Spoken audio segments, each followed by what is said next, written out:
Cameron Stewart is the Australian's chief international correspondent. Cam, Donald Trump is projecting something like relief after the final tranche files were dumped by the Department of Justice. This issue has become part of the split in Trump's Make America Great Again movement. Those MAGA people who were convinced that there was a deep state that was hiding pedophiles at the highest level, they began demanding Trump live up to his promise to release these files in full. He did it, I think, reluctantly, and now he's saying that it's over, let's move on. Do you think, given that we've now seen the full extent of these files, that it worked to clear Trump and to damage his enemies, or has it blown up in his face by spreading the muck further than maybe he even imagined? Well, it's certainly been a hugely messy episode for Donald Trump because, as you say, he was elected in part on the promise to release all the Epstein files. Then, of course, he went cold on it, making people think, well, maybe there's something about him inside those files. As you say, most of them have now been released, the vast majority. However, there still are quite a few that have been redacted on national security grounds. And this is the thing with this sort of accusations of is there a conspiracy involved, shady dealings, hidden documents? Until all the documents come out, there will still be people saying that Donald Trump was implicated in some way and that it still hasn't come out. So this will be a debate that continues on and on. However, as you say, at this minute, with the majority of the ones we think are going to be released already released, Trump has effectively escaped being caught up in it. We've had photographs of him and Epstein, but they've only been very early days.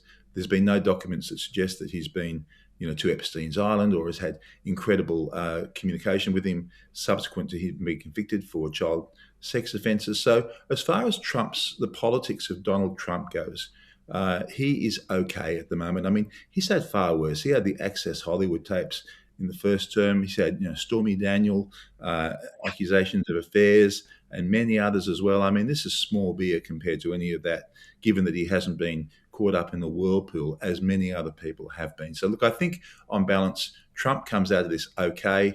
America doesn't come out of it so well. It's just such a grubby episode about high echelon favours, etc., etc. So it hasn't been a nice episode for anyone involved, but Trump, I don't think, is politically wounded by this in the way that he feared he might be. Of course, the Trump camp says that it was Trump who kind of stopped the party, that he had Epstein kicked out of his membership at Mar-a-Lago after he realised that he was a creep. But someone who is mentioned throughout the files is Bill Clinton, the former president and, of course, husband of Trump's presidential rival at his first election, Hillary Clinton. His name and photo are all through the files, although there's no evidence he committed any offences himself or knew about Epstein's offending. Trump came to power suggesting that the Clintons were criminals and were part of a degenerate elite. Is that a win for Trump, that the Clintons are damaged? Look, I mean, it's a small win in the sense that they definitely are damaged to the extent that we've seen, photographs of Bill Clinton in a spa with a young lady sitting on his lap. We don't know any more than that. The emails haven't suggested any more than that. But, it's not a good look for the Clintons, obviously. And they're sort of Democrat royalty. So to that degree, it does help Donald Trump. But really, it's a fairly minor thing. It's sort of something that I think Trump wanted to see happen. But I don't think it particularly advantages Trump in any way. I mean, the Clintons are yesterday's story as far as politics are concerned. The most real political impact seems to be at the moment in the UK. We have heard the things that Prince Andrew and Sarah, the former Duchess of York, were saying to Epstein, including after he was convicted. And it's now clear that they were not telling the truth when they said that they had disavowed him completely after they realised that he was an offender. What does it tell us about King Charles's instinct last year to dump Andrew from the royal family and kick him out of Royal Lodge, Cam? You do wonder whether Charles knew a little more than he let on at the time as far as this situation. I mean, these emails, the photographs, etc. Obviously, I mean, Prince Andrew, or Andrew Mountbatten, as he's now known, really is probably the person who's most centre of this whole scandal. And it's a pretty ugly look, what's happened with him and Fergie. You think that King Charles, has known a little bit more about this. Maybe even Andrew warned him that some things were coming, but he's pretty much cut him off from the royal family with all these titles, etc. I also wonder whether Prince William, as the heir apparent, is said to have been quite active in getting his uncle sidelined from the royal family, knowing that it would be a stench that would follow the family unless they cut him clean.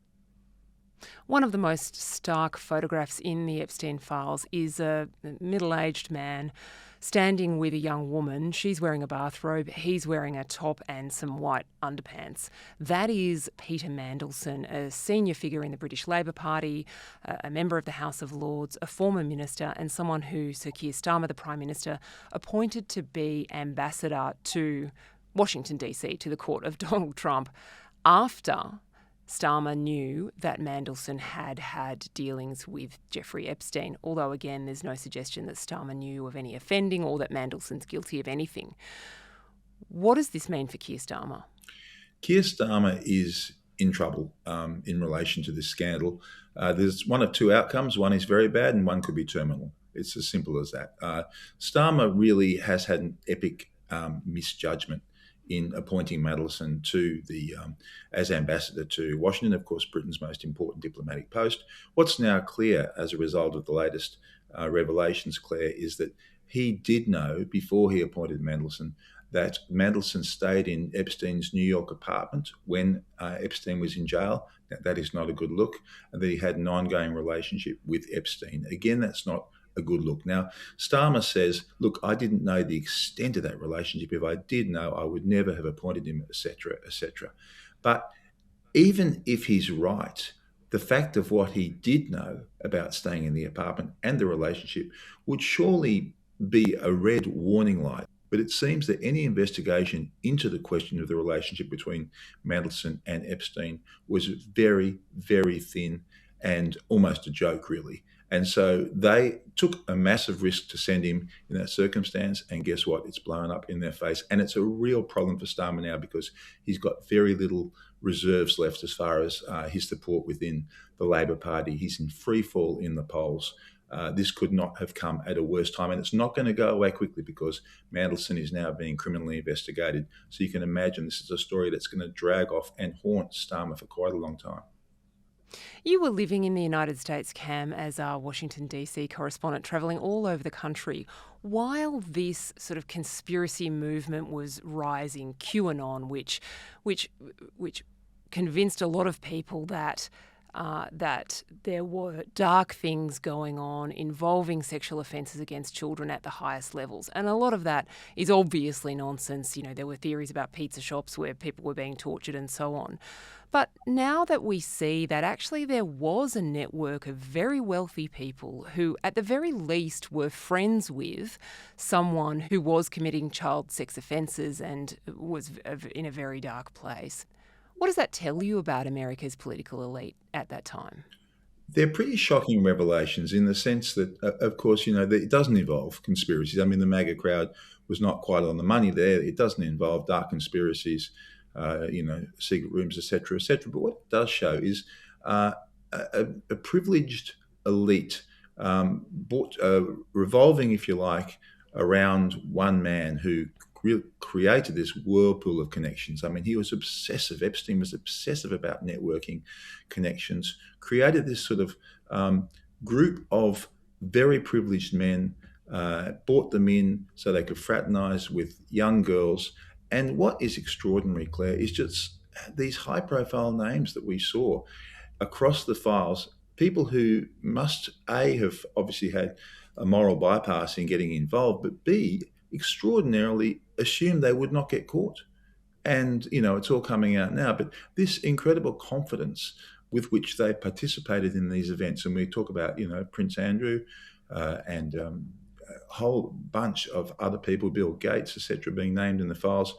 Did they not think this would come out? I mean, it's really quite an extraordinary circumstance, and it's a real eye-opener, I think, for ordinary people to look at the activities of some of these rich and powerful people and just wonder, wow, we had no idea that sort of stuff happened.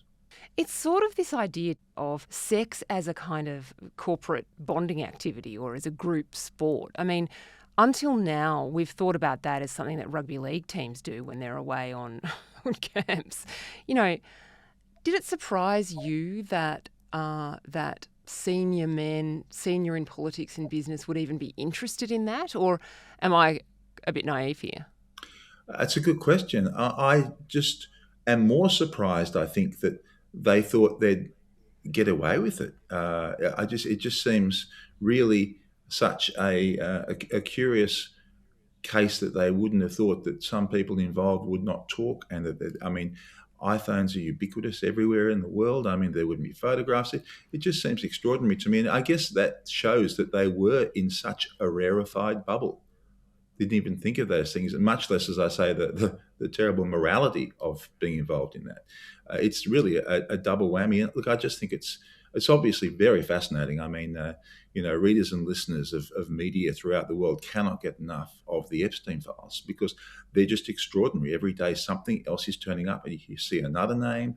And we should also say a lot of people named in the Epstein files are completely innocent of any of this stuff. But because Epstein brought everyone into this whirlpool, into his world, and there's a lot of people named there who've clearly got nothing to do with the nefarious activities that Epstein was involved in. But everyone has been sucked in, and it's a huge vortex. It's just revealed this whole sort of netherworld, this Lord of the Rings land that we never knew existed. And Epstein was the one gathering the information, right? If anyone had a trove of material that he could maybe use to blackmail people, or at least use to kind of keep a record of what he'd been up to, it was him. And you wonder what he wanted out of it all. What did he want? I mean, presumably it wasn't sort of sex and girls. I mean, it was presumably far more than that, power. But what sort of power was he seeking? I mean, he's not with us anymore, but it would be fascinating, wouldn't it, to really try and hear his honest opinion of what he was trying to achieve by this extraordinary network. Someone who sent literally millions of emails, must have spent every second minute of his waking day sending emails. To what purpose? Cameron Stewart is the Australian's chief international correspondent. Thanks, Cam. Pleasure.